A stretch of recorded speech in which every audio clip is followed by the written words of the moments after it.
This week on The Dish, we visit Budonoki, the LA restaurant recognized as one of the best new restaurants in America by both Esquire and Eater.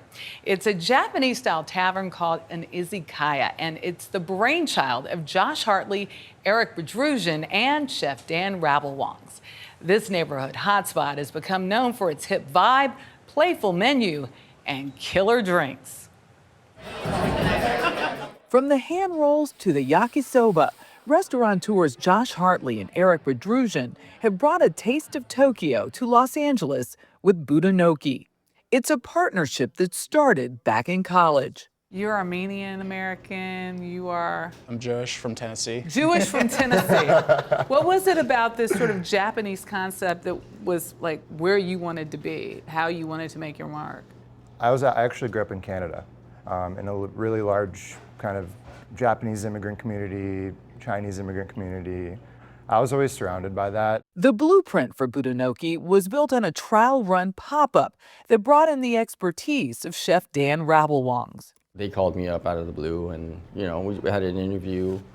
We jived a little bit, and I didn't hear from them for months. And then, finally they called me up again and said, hey, you want to maybe do a tasting for us so we can see what your food's like, this and that? That was kind of a working interview, and it went well, guests were happy, and I think maybe most importantly, we all got along.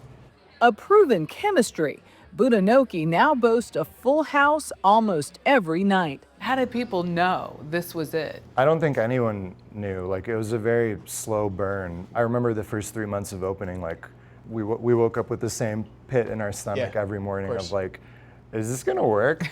But for these college buddies, business has always been a bit unconventional, starting with their first venture, a supper club run out of their apartment senior year after Bedroussian struck out in the job market. I went over to Josh one night and I was like, hey, let's just start a restaurant out of our apartment. Yeah, so we built our own. Snowballed into this thing where we were serving sometimes 60 to 80 people a night. Out of your apartment? Yeah. Is that legal? No.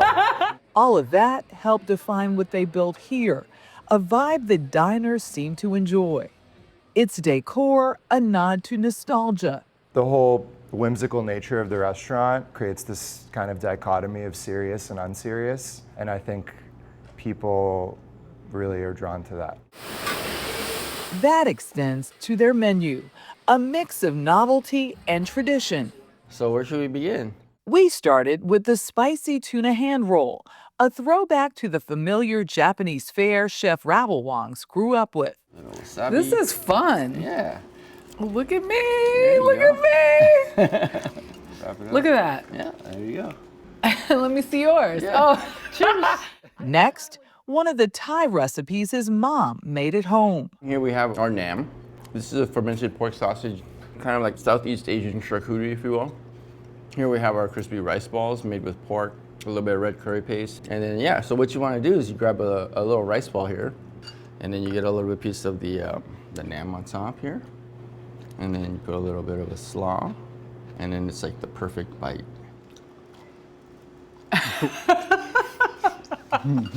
I can tell you savor every bite of that. I love it.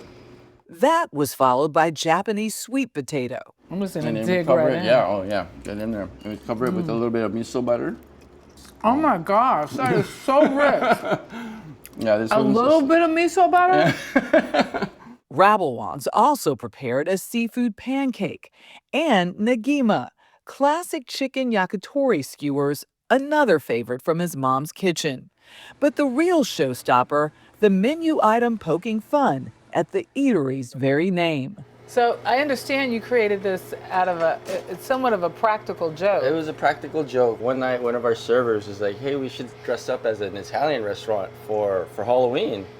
And so we were like, yeah, okay, maybe we should do that. She's like, yeah, and then we could serve Budonoki.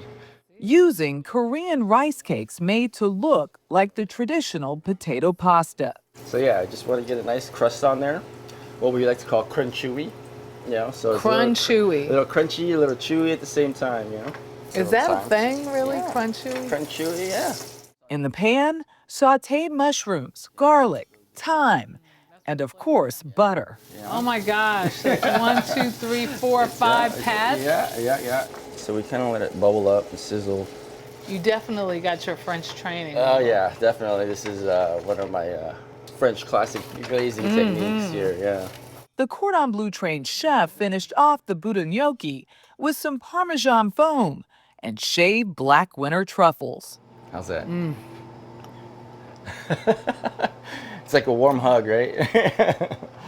That's not the way he would describe the chef who trained him in Japanese cuisine at the 2-star Michelin restaurant Urasawa. So he brings me into the kitchen, he grabs a spoon, he's like, here's a spoon, go peel the ginger.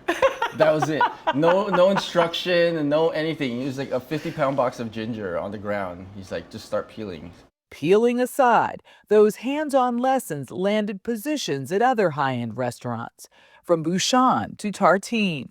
A dream realized for the man who grew up watching popular cooking shows with his mom, though neither of his Thai-born parents were behind a culinary career. Absolutely not, because Traditional immigrant parents, they're like, no, your brother's already an artist and you're gonna be in the insurance policy, so. Wait a minute, so birth order, The birth order, you yeah. drew the short I straw. exactly, just by being the second son, I had to be the responsible one. What would they think of this place? Oh man, I think my parents would be very proud.